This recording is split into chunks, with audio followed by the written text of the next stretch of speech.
तव कथामृतं तप्तजीवनं कविभिडीरितं कल्मषापहं श्रवणमंगलं श्रीमदाततं भुवि गृह्णन्ति ये भूरिदा जनाः।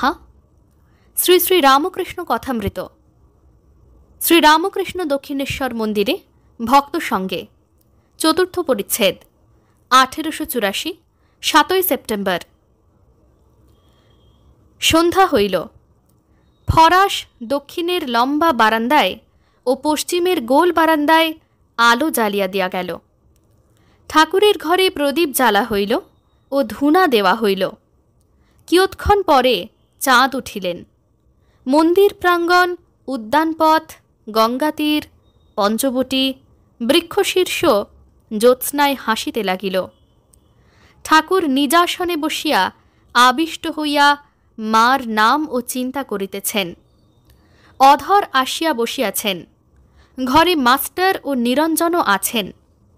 ठाकुर अधरेर सहित कथा कहितेछेन। श्री रामकृष्ण, कि गो तुमी एखन एले? कत कीर्तन नाच हয়ে গেল।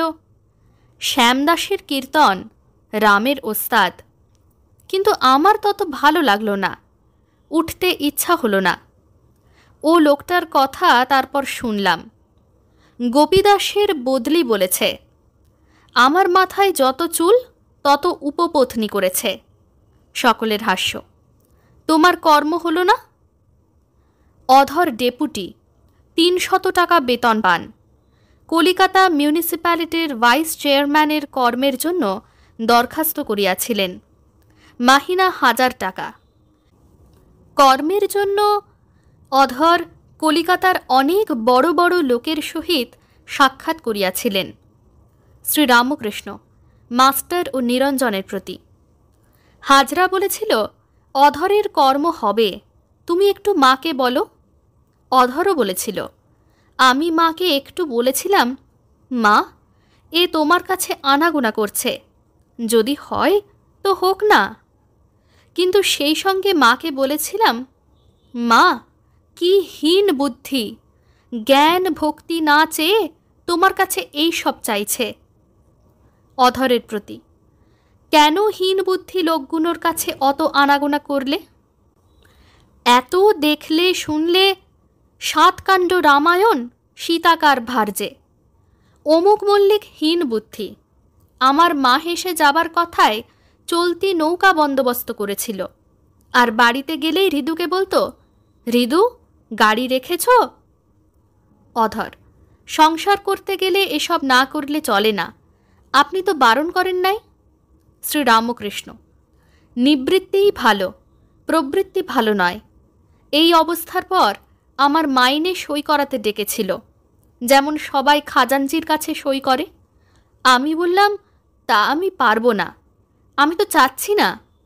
তোমাদের ইচ্ছা হয় তো আর কারুকে দাও। এক ঈশ্বরের দাস, আবার কার দাস হব?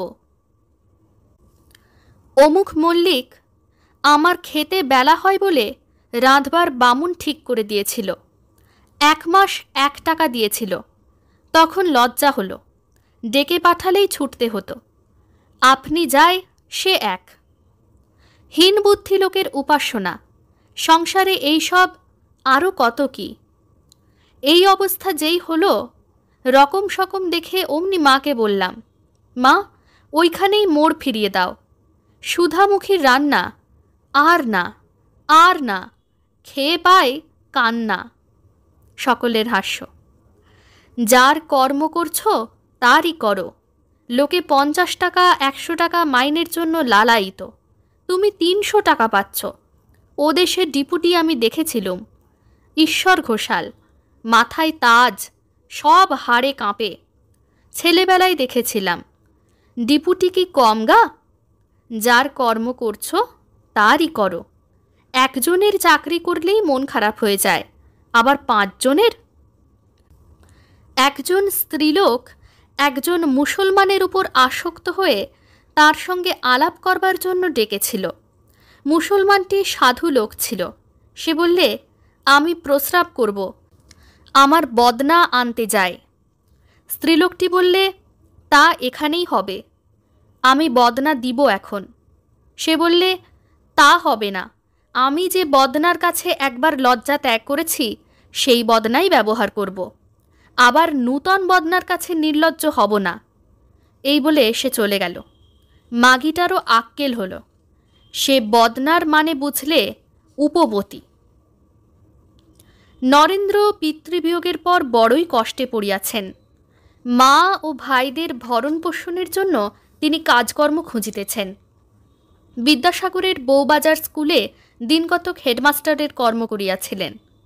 অধর: আচ্ছা, নরেন্দ্র কর্ম করবে কি না?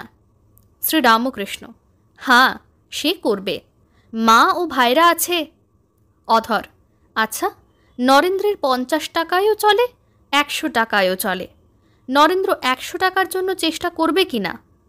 শ্রীরামকৃষ্ণ: বিষয়ীরা ধনের আদর করে, মনে করে এমন জিনিস আর হবে না। শম্ভু বললে, এই সমস্ত বিষয় তাঁর পাদপদ্মে দিয়ে যাব, এইটি ইচ্ছা।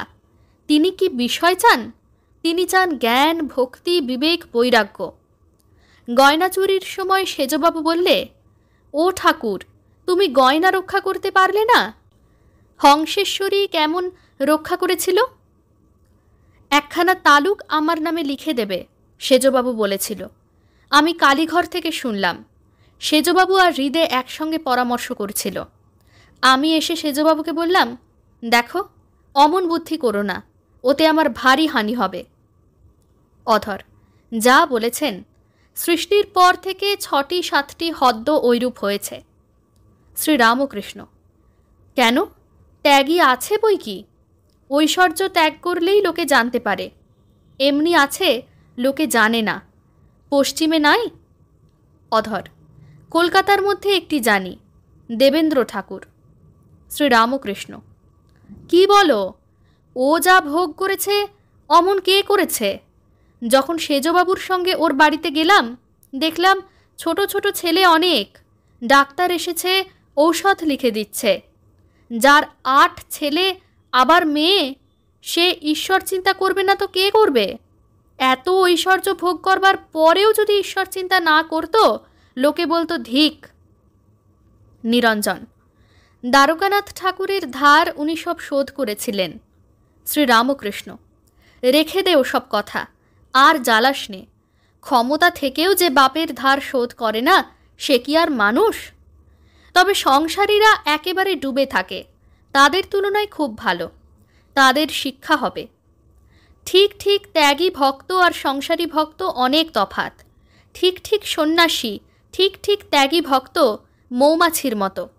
মৌমাছি ফুল বই আর কিছুতে বসবে না, মধুপান বই আর কিছু পান করবে না। সংসারী ভক্ত অন্য মাছির মতো, সন্দেশেও বসছে, আবার পচা ঘায়েও বসছে। বেশ ঈশ্বরের ভাবেতে রয়েছে, আবার কামিনী কাঞ্চন লয়ে মত্ত। ঠিক ঠিক ত্যাগী ভক্ত চাতকের মতো। চাতক 7টি নক্ষত্রের মেঘের জল বই আর কিছু খাবে না। 7 সমুদ্র নদী ভরপুর, সে অন্য জল খাবে না। কামিনী কাঞ্চন স্পর্শ করবে না, কামিনী কাঞ্চন কাছে রাখবে না, পাছে আসক্তি হয়। ওং নিরঞ্জনং নিত্যম অনন্তরূপম ভক্তানুকম্পা ধৃতবিগ্রহং বৈ ঈশাবতারং পরমেশমেঢ্যং তং রামকৃষ্ণং শিরসা নমামঃ। শ্রীরামকৃষ্ণ अर्पणमस्तु।